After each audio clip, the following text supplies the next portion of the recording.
Assalomu alaykum hammalarga, yaxshimisizlar? Charchamayapsizlarmi? Sizlarga bitta bomba bir yangilikni xabardor qilib qo'ymoqchiman. Bilganlar uchun va bilmaganlarga ham bir ko'rsatib o'tmoqchiman.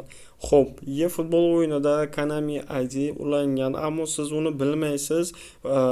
Sizdan yo'qolgan u Konami ID, lekin siz uni qanaqa qilib uzishni bilmayapsiz, akkauntingizni sochishingiz kerak, ammo sotolmayapsiz ham. Buni birga bir yo'li bor. Bemalol siz buni admin qilsangiz ham bo'ladi, bemalol o'zgartirsangiz ham bo'ladi. Konami IDingizni.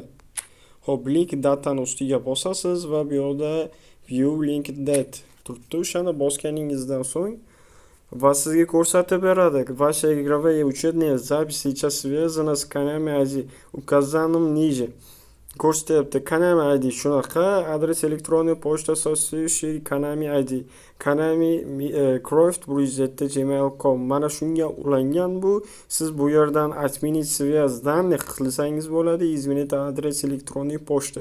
Siz buni qachon qilishingiz mumkin? Agarda siz akkauntingizni skam bo'lgan bo'lsa, misol uchun kimdir telefonida qolib ketgan, o'zingiz bironta tanishingiznimi yoki qanaqadir muammoga uchrab, yangi Konami ID ulangan bo'lsa, siz buni bittaga bitta uzib yuborsangiz bo'ladi. Bu yerda отменить связь данных bosasiz va уже начали пользоваться очками eFootball с этим Konami ID deyapti. Так что теперь его нельзя отключать от вашей игровой учетной записи. Sen Konami ochkolarini, eFootball ochkolarini ishlatganing uchun mana shu Konami IDdan deyapti. Ana endi seni bu akkauntingni biz uzib bera olmaymiz deyapti.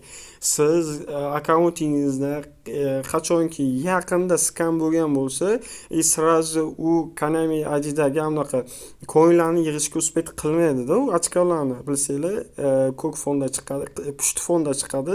O'sha ochkolarni yig'ishga uspet qilmagan bo'ladi. Siz mana shu vaqtda bemalol uni chiqarib yuborishingiz mumkin bo'ladi. Bu ham bitta fakt. Izvinit adres elektronniy pochta, izvinit qilishingiz ham mumkin. Buning uchun siz shu Konami IDda ro'yxatga o'tgan pochta manzilingizni kodini olishingiz kerak bo'ladi.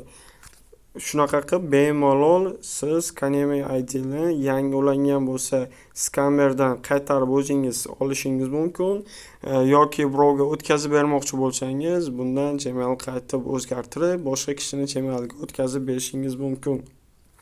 Video yoqqan bo'lsa like va podpisatsiya bosib qo'yishni unutmang. Biz har kun yangi qiziqarli va siz uchun kerak bo'ladigan videolarni chiqarishda davom etamiz.